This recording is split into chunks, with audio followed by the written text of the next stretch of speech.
Hey there, are you at or near the point of retirement? Question mark. The overriding theme of retirement planning generally revolves around saving money for retirement. Can you retire on $1 million?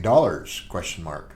Well, the other half of retirement, from my perspective, is not simply how much money do you need to maintain your current lifestyle, but can you change your lifestyle and reduce expenses? Question mark. You know, we work all of our lives to save for our golden years, and I have some ideas to share that will boost your quality of life while reducing your cost of living and live at large.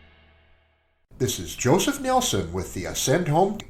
I help at or near retirement clients relocate and buy homes in Oregon and Washington, thereby living large and reduce expenses. In this video, I'm going to share my personal experience for preparing for retirement and how even just a simple adjustment in where I live in the Portland-Vancouver area can make a huge impact on our monthly cost of living. So whether you're moving from the Portland-Vancouver area or from California or from anywhere in the world, I have some ideas that you should consider.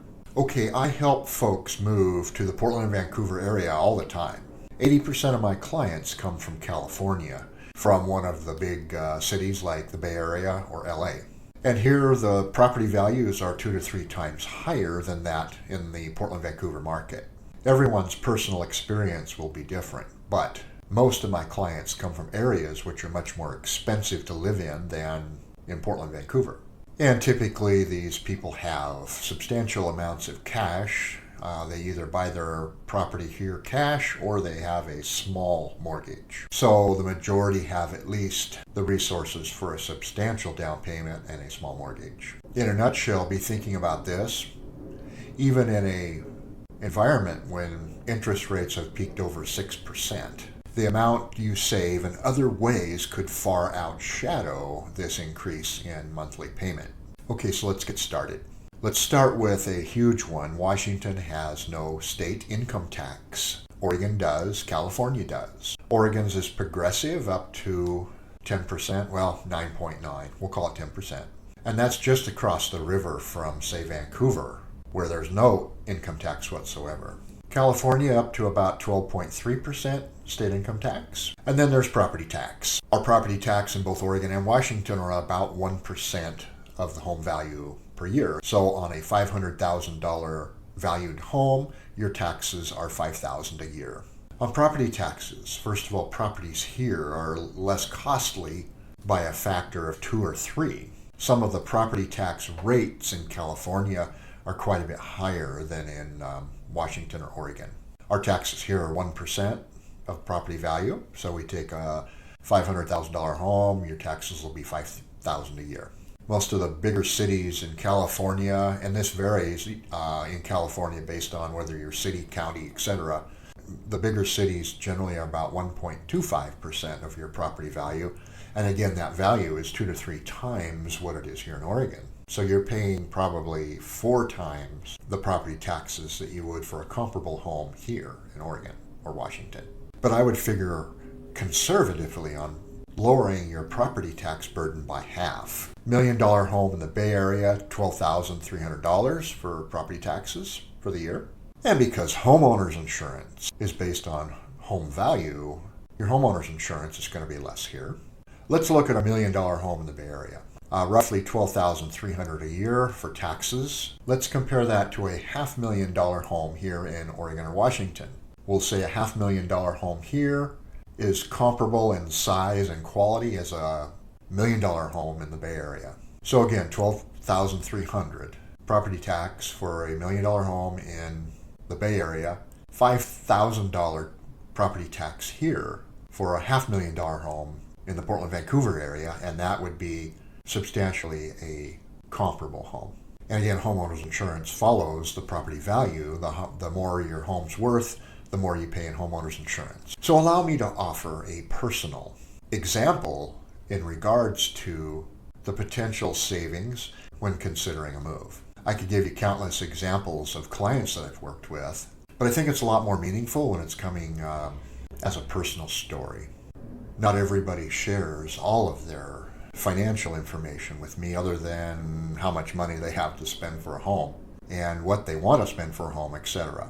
But I have been told by clients in the past that the lack of state income tax in Washington, buying a home there has enabled them to make their home payments with that savings. So ponder that for a moment. Okay, my wife and I are turning 65 this year. We don't plan on retiring anytime soon as we are at the peak of our earning potential. But we want to start feeling like we're getting ready for retirement by reducing our living expenses. We currently live in a floating home community and we love it, but we're doing the math on the potential savings of selling and buying a home somewhere else. So floating homes kind of have this common problem.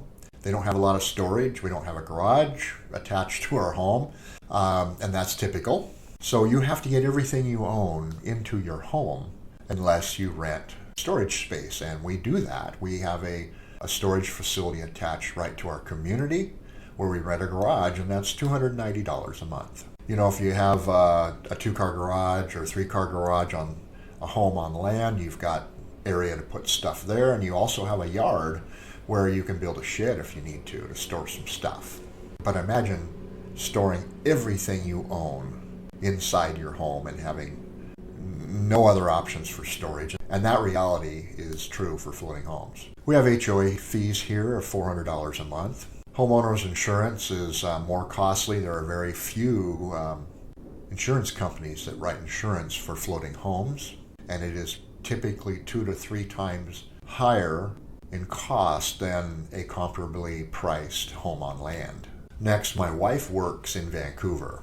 I am licensed in Oregon and Washington, and so I have to calculate taxes for both states. It's kind of crazy that people living in Oregon who work in Washington have to pay Oregon income tax, but that's the way it is. We pay tax in Oregon regardless of where that money comes from because we live in Oregon. And our tax rate's the same as everybody else's, and that is a progressive income tax rate of up to 9.9%. So as far as savings go, moving to Washington would be our largest single line item. So here's our plan. We plan on selling this home, buying a new home in Washington at the same or less value of our current home. And we'll have no mortgage. We don't have a mortgage now, and we won't have a mortgage when we buy our new home. So our plan is, and this is our lifestyle, it's not for everybody, but we plan on buying a home on acreage, 2 to 5 acres. This would be largely wooded so that it will provide a lifetime supply of firewood to heat our home.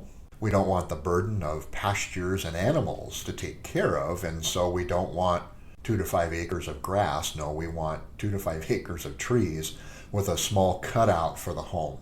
So we will have zero cost for heat, where currently we use a combination of electricity and pellets. We recently went to pellets in our home, a pellet stove, and we are saving about $150 a month in the winter on heating costs because we previously were all electric. And that would be like cadet heaters. So understand that most of the remote areas that we are looking in do not have natural gas service. Natural gas is typically just in the larger towns. You know, these homes are typically all electric.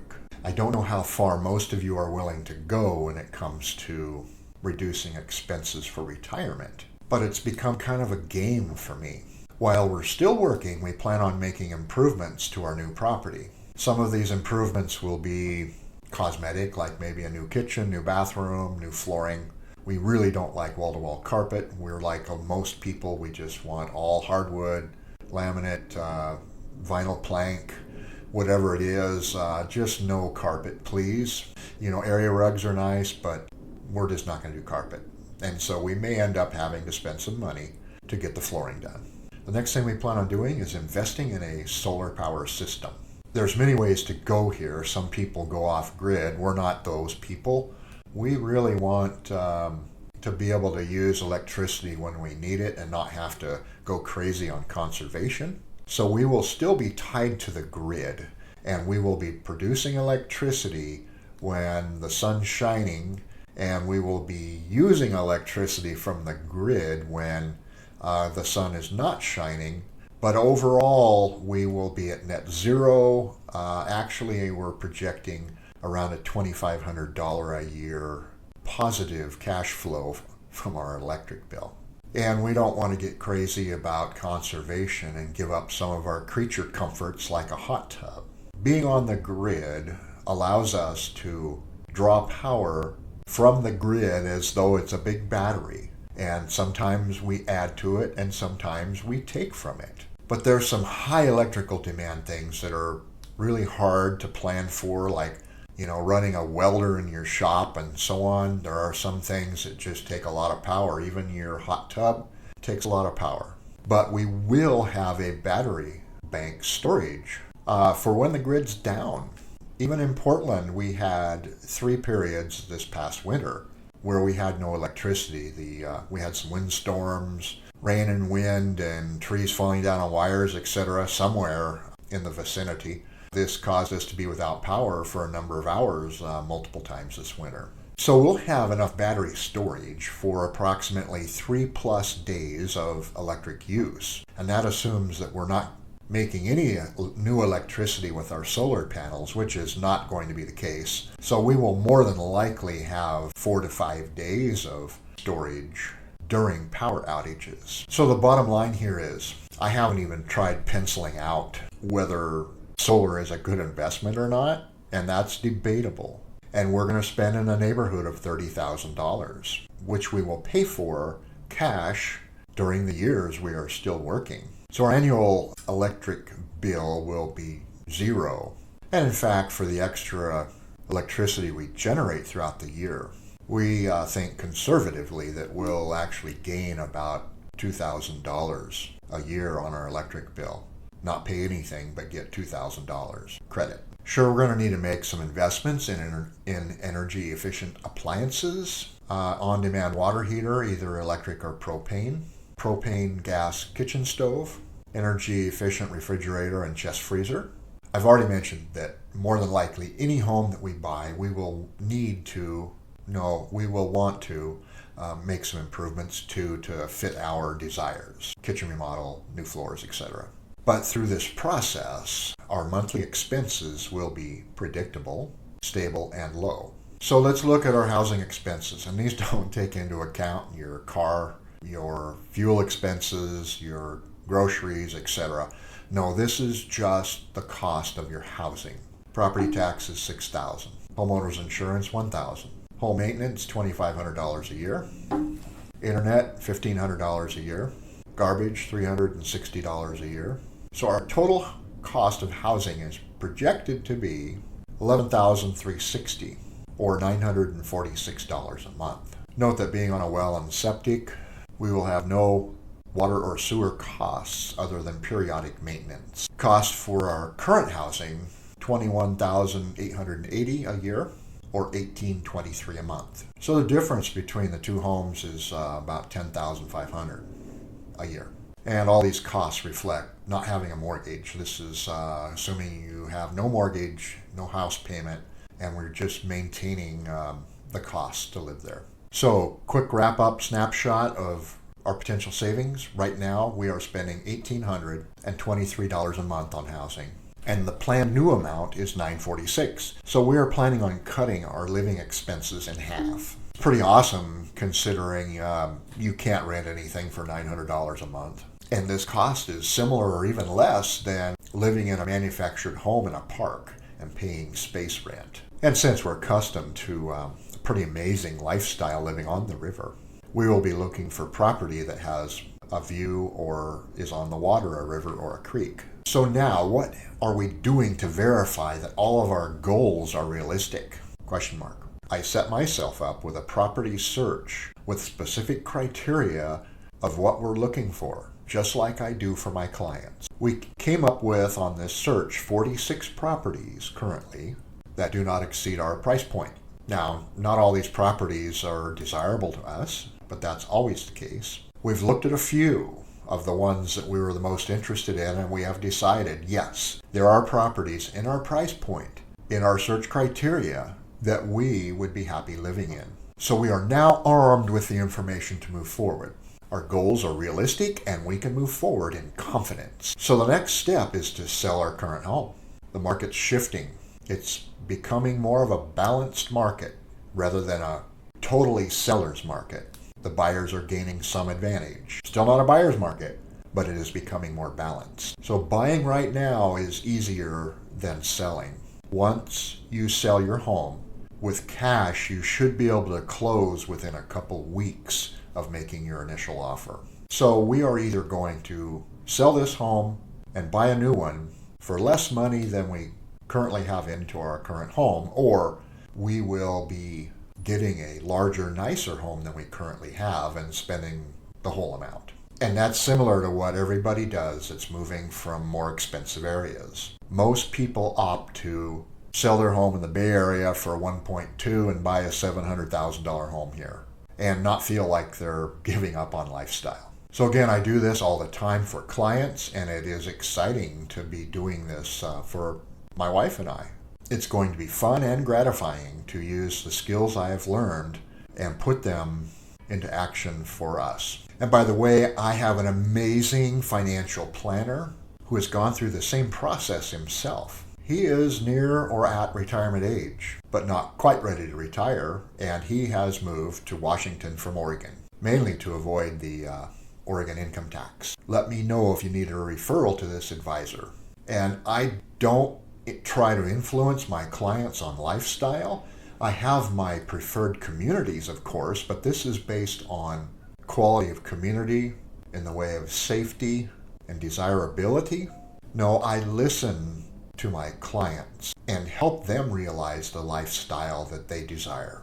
Whether that's in a high-rise condo downtown, or new construction home in a nice new neighborhood, or a floating home, or some rural property with a nice home, or a home in a walkable neighborhood, or a home in a community that has great, awesome schools, or, my gosh, the list is endless. My point is, if I can figure out a way to save nearly $4,000 a month and not move very far, I can find substantially more savings if you are moving from a more expensive area like the Bay Area or Southern California. Even Seattle, the median home prices in Seattle are almost twice what they are in Portland. So let's talk about the finance part in today's market.